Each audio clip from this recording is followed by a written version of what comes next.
नमस्कार दोस्तों, जीएस गुरु vehicle channel पर आप सभी का स्वागत है। तो चलिए राजस्व लेखपाल की कक्षा को हम लोग आगे बढ़ाते हैं और ग्रामीण विकास की अगली क्लास के लिए हम लोग देखते हैं कि आज हम लोग क्या क्या पढ़ने वाले हैं। तो देखिए, हम लोग ग्रामीण क्षेत्र के विकास की योजनाओं की बात कर रहे थे, उसी सिलसिले में हम लोग आगे बढ़ेंगे और आज हम पढ़ने वाले हैं राष्ट्रीय सामाजिक सहायता कार्यक्रम। ठीक है, तो जैसा कि मैंने आपको बताया था कि यहाँ पर ग्रामीण विकास से संबंधित योजनाओं को हम लोग देखेंगे। तो चलिए इसकी बात करते हैं। राष्ट्रीय सामाजिक सहायता कार्यक्रम, तो सबसे पहली बात, इसको कब शुरू किया गया? तो 15 अगस्त 1995 को इसकी शुरुआत हुई। पहली चीज़ यहाँ से हमने सीखी कि 15 अगस्त 1995 को राष्ट्रीय सामाजिक सहायता कार्यक्रम की शुरुआत की गई। ठीक है, अब हम लोग देखते हैं कि इस कार्यक्रम में था क्या। तो इस कार्यक्रम के अंतर्गत राज्य को बेरोजगारी, वृद्धावस्था, बीमारी, अपंगता, अनर्जित अभाव के अन्य मामलों में अपने नागरिकों को आर्थिक क्षमता और विकास के दायरे में सार्वजनिक सहायता प्रदान करने का निर्देश दिया गया है। मतलब समझ रहे हैं, बुढ़ापा, बेरोजगारी, बीमारी, अशक्तता, अपंगता, इन सब मामले में राज्य को आदेश दिया गया था इस योजना के तहत कि भाई उनकी कुछ इकोनॉमिक मजबूती का प्रयास राज्य द्वारा किया जाए, उनको कुछ आर्थिक सहायता प्रदान किया जाए। ठीक है, तो इसकी बात आप यहाँ पर समझ सकते हैं कि जो राष्ट्रीय सामाजिक सहायता कार्यक्रम है, जिसकी शुरुआत 15 अगस्त 1995 को की गई है, इसके अंतर्गत जो बुढ़ापा, बेरोजगारी, अशक्तता, ठीक है, अपंगता, ये सब केस हैं, इन सब स्थितियों में राज्य के द्वारा कुछ आर्थिक सहायता प्रदान करने की बात की गई है।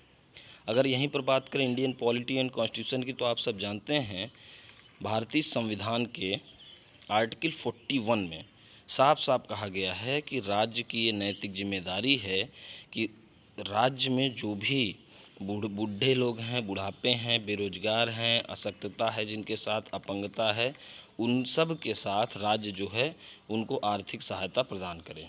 ठीक है, तो ये एक योजना के तहत भी आप समझ सकते हैं। हालांकि मुझे ये क्वेश्चन आपसे पूछना था कि किस आर्टिकल के तहत ऐसा प्रावधान किया गया है। चलिए अगले क्वेश्चन पे हम लोग कोई क्वेश्चन पूछ लेंगे अगले टॉपिक पे। तो ये रही बात इसकी। ठीक है, चलिए आगे बढ़ते हैं।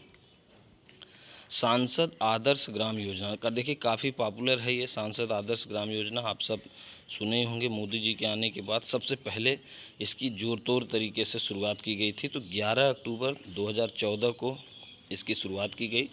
तो 2014 तो आप सबको पता होगा, आई होप कि ये सब लोग जानते होंगे कि 2014 को सांसद आदर्श ग्राम योजना की शुरुआत की गई थी। लेकिन इसकी डेट याद रखेंगे आप, 11 अक्टूबर। ठीक है, तो 11 अक्टूबर को इसकी शुरुआत की गई थी, ये चीज़ आप थोड़ा सा ध्यान रखेंगे। ये देखिए 11 अक्टूबर। अब 11 अक्टूबर को क्यों की गई थी ये भी देख लीजिए। लोकनायक जयप्रकाश नारायण जी का जन्मदिवस था। तो जयप्रकाश नारायण आप सब जानते हैं, ये समाजवादी नेता हैं, समाजवादी के संस्थापक नेता हैं। 1934 में आप सब जानते हैं, हिस्ट्री की क्लास में पढ़ाया गया है, कांग्रेस समाजवादी दल के ये संस्थापक रहे हैं। तो जयप्रकाश नारायण जी का जन्मदिवस पड़ता है 11 अक्टूबर को। 11 अक्टूबर 2014 को इसकी शुरुआत की गई थी। ध्यान ये रखना है कि जो इसका लक्ष्य रखा गया था, भारत के सभी गाँवों को आदर्श गांव के रूप में विकसित करने का जो लक्ष्य रखा गया था वो 2024 था। तो इसकी शुरुआत तो हुई 2014 में, ठीक है, लेकिन भारत के सभी गांवों को आदर्श ग्राम बनाने की जो योजना का जो दृढ़ संकल्पन किया गया था, दृढ़ संकल्पित जो हुए थे, जो लक्ष्य रखा गया था वो 2024 तक। ये भी क्वेश्चन आपसे पूछा जा सकता है।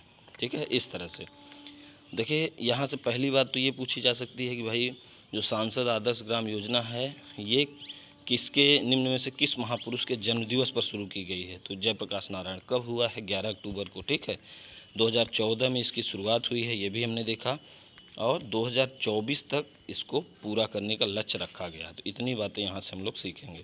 ठीक, चलिए बढ़ते हैं आगे।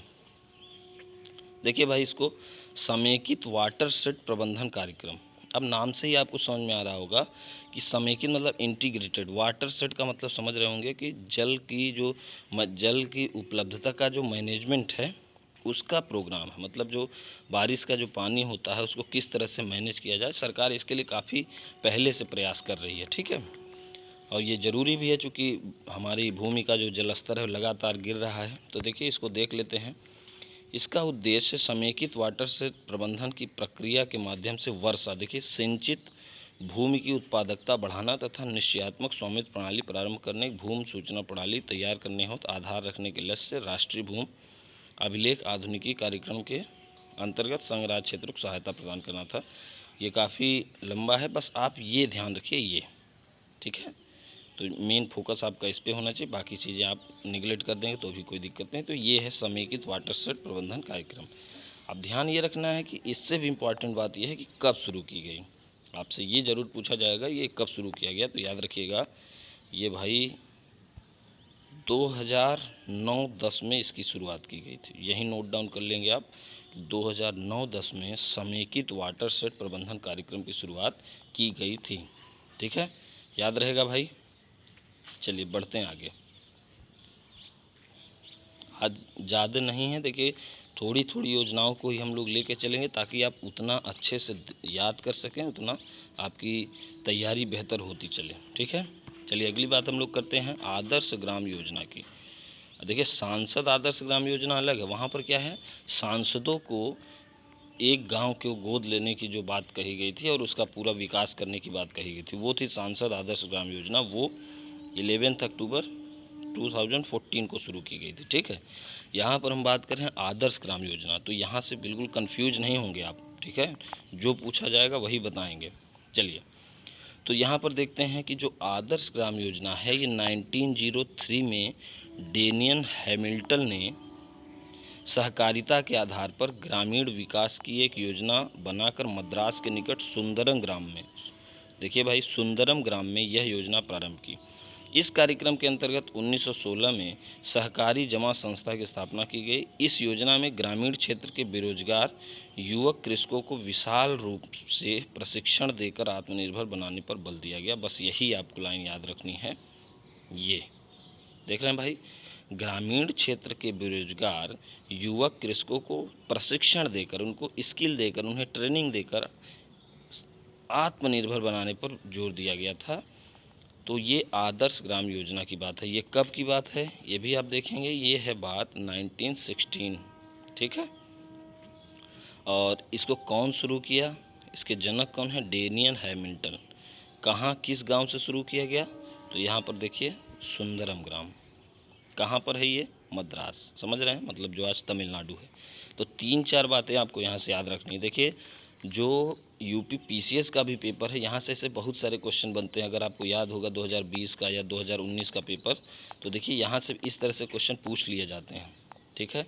आपको याद होगा कि 2020 में ऐसे पूछा था इटावा ग्राम परियोजना, याद है किसी को जिन्होंने भी 2020 यूपी पीसीएस का पेपर देखा हो, तो ऐसे क्वेश्चन पूछ लिए जाते हैं। पूछ आपसे देखिए 3-4 चीज़ें आपको यहाँ पर याद रखनी है, एक बार फिर से बता देता हूँ। आइए देखिए, आदर्श ग्राम योजना के जनक कौन हैं, पहली चीज़ आप याद रखेंगे डेनियन हैमिल्टन, पहली चीज़, ठीक।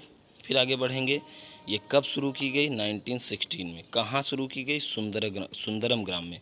सुंदरम ग्राम कहाँ है, तमिलनाडु में, ठीक। इसमें क्या हुआ था, ग्रामीण क्षेत्र के जो बेरोजगार थे युवक कृषकों को विशाल रूप से प्रशिक्षण देकर आत्मनिर्भर बनाने की बात कही गई थी, ठीक। इतनी चीज़ें हमको यहाँ से देखनी है। चलिए और आगे चलते हैं। ये देखिए यही बात कर रहे थे हम लोग, और आज का जो हमारा अंतिम टॉपिक है, फिर हम लोग अगली क्लास में आगे चीज़ें कवर करेंगे। देखिए इसीलिए आप लोगों को गैप करके चीज़ें दी जाती हैं कि एक दिन उसको अच्छे से अभ्यास कर लीजिए, उसको एकदम क्या कहते हैं, एक जुबान पे आपकी हो जानी चाहिए जितनी चीज़ें। इसीलिए बहुत जल्दी नहीं है अभी, ये है कि पेपर के 1 महीने पहले तक आपको पूरा आपका सिलेबस जो है वो ख़त्म हो चुका होगा। बस आपको जितनी चीज़ें दी जा रही हैं उसको तैयार करते चलिए, ठीक है।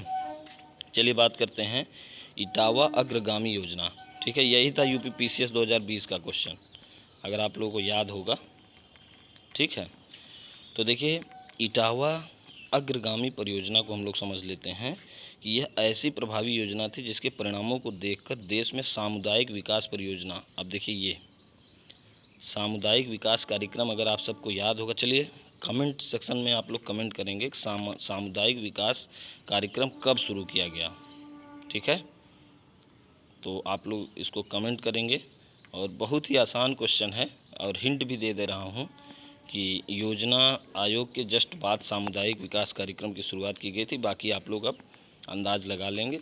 याद होना चाहिए सबको कब हुआ था, नहीं याद है गूगल करिए फिर कमेंट करिए, ठीक है। और ये सब चीज़ें देखिए बहुत छोटी छोटी चीज़ें, सब चीज़ें आपको याद होनी चाहिए एकदम, ठीक है। तो सामुदायिक विकास परियोजना को जो प्रारंभ किया गया, जो इसकी शुरुआत की गई, वो इसी इटावा अग्रगामी योजना के परिणाम स्वरूप की गई। मतलब इसका रिजल्ट इतना शानदार आया कि भारत में एक कार्यक्रम शुरू कर दिया गया, सामुदायिक विकास कार्यक्रम, ठीक है। तो देखिए कितना इम्पोर्टेंट है। चलिए अब देखते हैं इसमें पहली बात तो यही कि इसके जनक कौन है, यहाँ से एकदम इसको याद कर लीजिए, रट लीजिए, एल्बर्ट मेयर। तो इटावा अग्रगामी परियोजना, एल्बर्ट मेयर, आप ऐसे भी रिलेट कर सकते हैं इटावा और एल्बर्ट, ठीक है। तो याद करने का ये भी एक तरीका है कि आप ऐसे थोड़ा सा इसको ध्यान रख सकते हैं कि इटावा और एल्बर्ट, ठीक है। इसको समझ लेते हैं क्या है। यहाँ से देखिए 1947 में देश के स्वतंत्र होने के पश्चात सरकार ने ग्रामीण विकास को सर्वोच्च प्राथमिकता दी। बिल्कुल सही है, क्योंकि जो प्रथम पंचवर्षीय योजना थी, आप लोगों को याद भी होगा, वो केवल और केवल कृषि पर आधारित थी, ठीक है। आप लोगों को ये सब ध्यान भी होगा। तो आज़ादी के बाद सरकार का सबसे पहले फोकस कहाँ था, ग्रामीण विकास पे, ठीक है। अब आगे देखिए, तब जो है भारत सरकार ने अमेरिकी सरकार से आग्रह किया कि वह एल्बर्ट मेयर को हमारे यहाँ भेजे, क्योंकि उन्हें ग्रामीण विकास का पर्याप्त अनुभव था। तो ये कहाँ के हैं, मूलतः अमेरिकी सरकार में हैं, मतलब थे तो अमेरिका के थे एल्बर्ट मेयर, और वो वहाँ से आए और इस तरह से इटावा ग्राम को इन्होंने फोकस किया। देखिए किया क्या, इन्होंने इटावा गांव को केंद्र बनाया और उसके अगल बगल के जितने गांव थे, लगभग 64-65 गाँव को उन्होंने अच्छे से अध्ययन किया, देखा, परियोजनाएं तैयार की और वहाँ पर इम्प्लीमेंटेशन किया उसका, उन गांव के विकास के लिए, और इसके परिणाम बहुत शानदार आए। इतने अच्छे परिणाम इसके आए कि इसके बाद से सरकार ने एक कार्यक्रम ही शुरू कर दिया है जिसको हम लोग जानते हैं सामुदायिक विकास कार्यक्रम, ठीक है। तो ये जो है तभी शुरू किया गया था। तो ये इटावा अग्रगामी योजना इस नज़रिए से काफ़ी महत्वपूर्ण है, ठीक है। तो देखिए आज हम लोगों ने इतनी चीज़ों को डिस्कस किया, आप अच्छे से इसको नोट्स बनाएंगे और इसको तैयार करेंगे, ठीक है। फिर हम लोग ग्रामीण विकास की अगली कक्षा में मिलेंगे, ठीक है। तो फिर हम लोग आगे बात करेंगे, ठीक है। इसी तरह से आप वीडियो देखते रहें, तैयारी करते रहें। वीडियो देखने के लिए आप सबका बहुत बहुत धन्यवाद।